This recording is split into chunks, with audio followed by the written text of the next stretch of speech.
Welcome back to knowledge को जो officer. तो ये है आपकी छत्तीसगढ़ बोर्ड की कक्षा 12वीं की माह दिसंबर की भूगोल की असाइनमेंट। तो सारे जो आंसर्स हैं वो हम यहाँ पे आपको बताने वाले हैं और बता दें कि जो सारे आंसर्स हैं आपको सभी सब्जेक्ट के वो आ चुके हैं।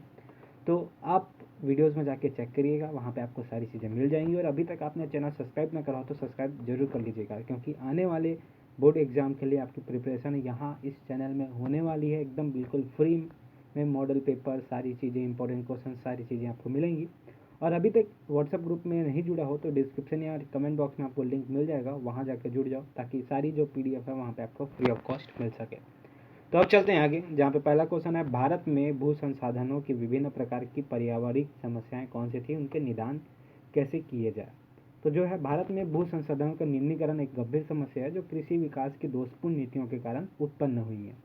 तो इस प्रकार आप देख सकते हैं, जिसमें कुछ पॉइंट है। एक पहला जो पॉइंट आपको यहाँ पे दिख रहा है वो है मृदा अपरदन, जहाँ पे कृषि योग्य भूमि की ऊपरी परत वर्षा के जल के साथ बहने से मृदा का अपरदन होता है।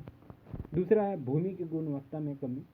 एक ही भूमि में बार बार कृषि करने तथा बोने से भूमि की गुणवत्ता में कमी आ जाती है। तो इसे आप देख सकते हैं, इसे मृदा में उत्पन्न खनिज पदार्थों का विघटन होने लगता है अथवा भूमि कृषि योग्य नहीं रहती। तीसरा यहाँ पे आप देख सकते हो, अत्यधिक सिंचाई, किसानों द्वारा फसलों की अधिक सिंचाई से भूमि में जल प्रवाह होता है। और यहाँ पे चौथा लवणीकरण, यहाँ पे आप देख रहे हैं, अधिक सिंचाई के कारण जल भराव की भूमि में लवण ऊपरी स्तर पर आ जाते हैं। तो इस प्रकार जो 4 पॉइंट है आप यहाँ पे देख पा रहे हैं। फिफ्थ है त्रिपवनी, जहाँ पे आपको कुछ दिक्कतें जो दी है वो सारी चीज़ें यहाँ पे त्रिपवनी में लिखी हुई है। उसके बाद इसका जो निदान है आपको वो भी लिखने बोला है, समस्या के निदान के उपाय। तो यहाँ पे जो पहला है वो है अत्यधिक वन लगाकर। दूसरा है समय समय पर मृदा में उचित खनिज मिलाकर। तीसरा यहाँ पे आप देख सकते हो कृषि में उचित तकनीक अपनाकर।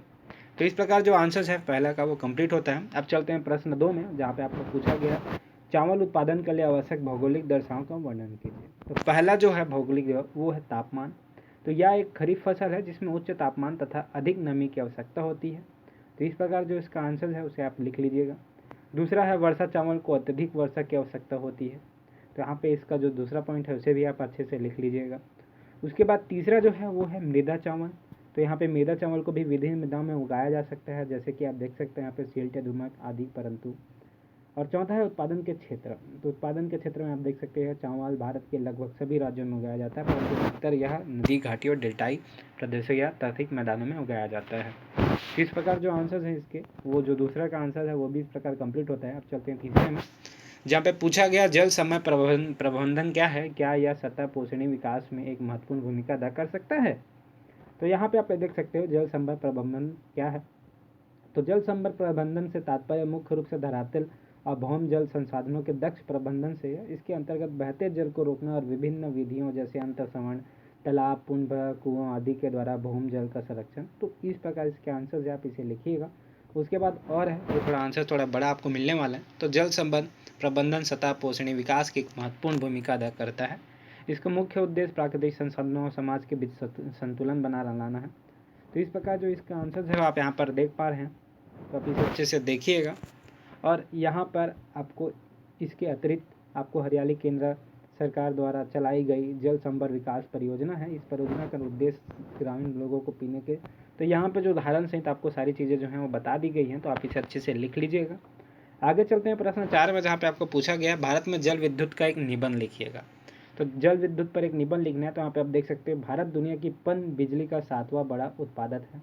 भारत की आवश्यकता का 13% अधिक उत्पादन हाइडल पावर भारत में बिजली का एक बड़ा स्रोत है। तो भारत में विद्युत उत्पादन वर्ष 1897 में पश्चिम बंगाल के दार्जिलिंग जिले में यह विद्युत संयंत्र स्थापना हुआ था। तो इस प्रकार जो इसके आंसर यहाँ पे आप देख सकते हैं, पन बिजली संयंत्र में एक उच्च बांध होता है जो जलाशय बनाने के लिए बड़ी नदी पर पार बनाया जाता है।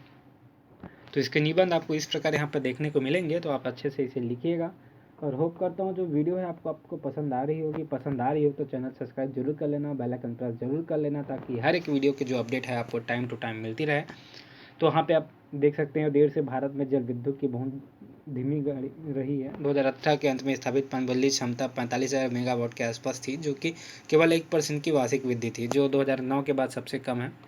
तो यहाँ पे आप देख सकते हो एक निबंध जो लिखना है वहाँ पे दिया गया है अच्छे से, और इसके बाद यहाँ पे अथवा भी दिया गया था। तो अथवा में आपको क्या कहा गया था, भारत के पेट्रोलियम संसाधनों पर वित्तीय टिप्पणी लिखी है। तो पेट्रोलियम संसाधन पर आपको टिप्पणी लिखने हैं। तो यहाँ पे आप देख सकते हो पेट्रोलियम मोटर वाहन, रेलवे तथा वायुयान के अंतर्दहन ईंधन के लिए ऊर्जा का अनिवार्य स्रोत है।